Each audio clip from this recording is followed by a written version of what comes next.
Have you ever wondered when you're lifting weights if it's better to lift slow and controlled or if it's better to lift fast and explosively?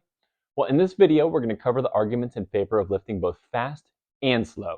And hopefully we can provide a little bit of clarity for you so you know what you should be doing in the gym. Okay, here we go.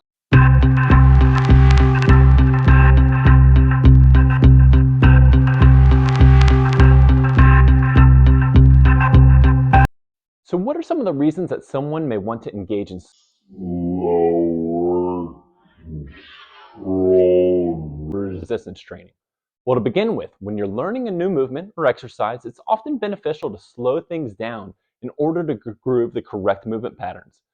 This is applicable both to folks who are brand new to exercise as well as seasoned exercisers who are learning a new movement or who are trying to change patterning in a movement.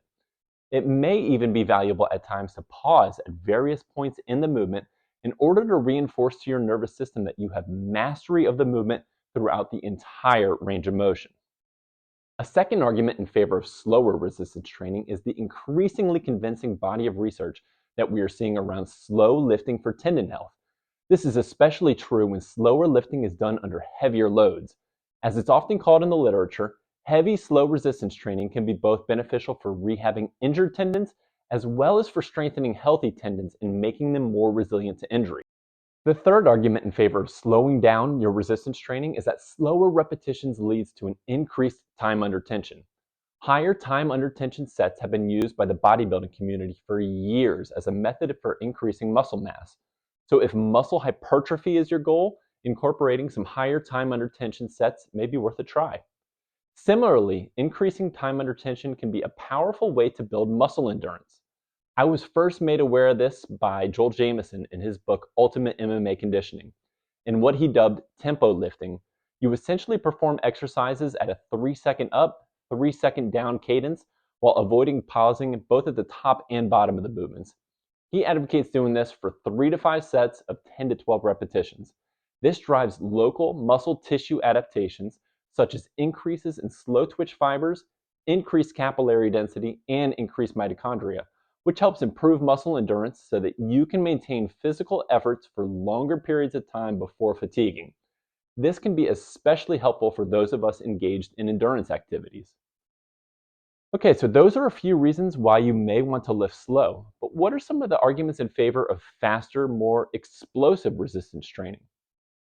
One strong argument for lifting explosively is that it helps to stimulate fast twitch muscle fibers. Fast twitch muscle fibers are critical for explosive movements such as sprinting and jumping. Unfortunately, we tend to lose fast twitch muscle fibers quickly with the aging process. This is likely one of the primary reasons why we see running backs, wide receivers, and other athletes begin to lose a step by the time they're in their early 30s. This is also likely a big player in the higher susceptibility to falls that we see in the elderly. As an aside, falls in the elderly are no joke. I've seen stats suggesting that there's a 30 to 40% increased risk of death within a year when someone over the age of 65 falls and breaks a hip. But by engaging in explosive resistance training, we can mitigate a lot of this age-related loss of fast twitch muscle fibers. It might just be the difference between someone falling and breaking their hip and someone having just enough power to catch themselves and react quickly enough to prevent the fall. So, quite literally, training explosively can save lives. Another reason to lift explosively is that it can improve your top end strength. Go back to high school physics class for a minute, and you'll probably recall that force equals mass times acceleration. So, by increasing acceleration, in other words, lifting faster, you literally are increasing your force output. World-renowned powerlifting coach Louis Simmons took note of this, and he developed what he called the dynamic effort method to help his elite squad of powerlifters get even stronger.